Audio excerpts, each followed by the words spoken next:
मनुष्य के पापों को क्षमा करने के लिए एक रकम चुकानी पड़ती है, एक मूल चुकाना पड़ता है, और वो है प्राण का बलिदान। प्राण का बलिदान के जो 4 नियम है, पाप को क्षमा करने के लिए बलिदान चाहिए, प्राण का बलिदान चाहिए, और उसके 4 नियम हैं, तब ही हमारे पाप क्षमा हो सकते हैं। नंबर 1, जो बलिदान होने वाला है उसके पास शरीर होना चाहिए। नंबर 2, उस शरीर में जो है वो शरीर पवित्र होना चाहिए। नंबर 3, उस शरीर में खून होना चाहिए।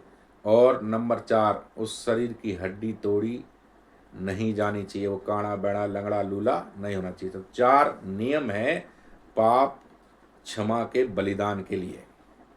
नंबर 1, शरीर होना चाहिए, शरीर में खून होना चाहिए, और वो पवित्र होना चाहिए, और उसकी हड्डी तोड़ी जानी नहीं चाहिए।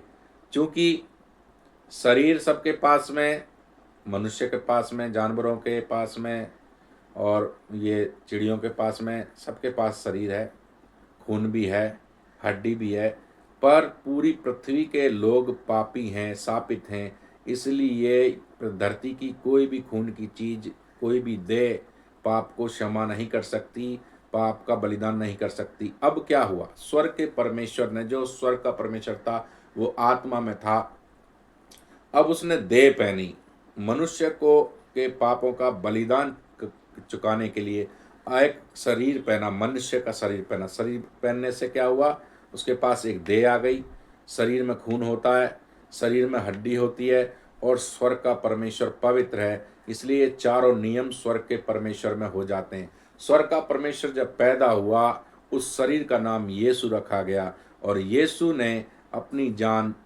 पापी लोगों के लिए अपनी जान दी, बलिदान किया पाप के लिए, ताकि मनुष्य पाप से छुटकारा पा सके। यीशु मसीह मारा गया, और उसका मरना भी जरूरी है। यीशु मसीह मारा गया, इसीलिए गाड़ा गया, और मृतकों में से तीसरे दिन जी उठा।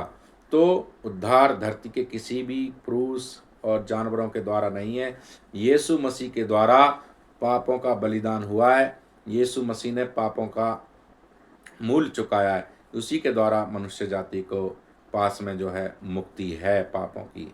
धन्यवाद।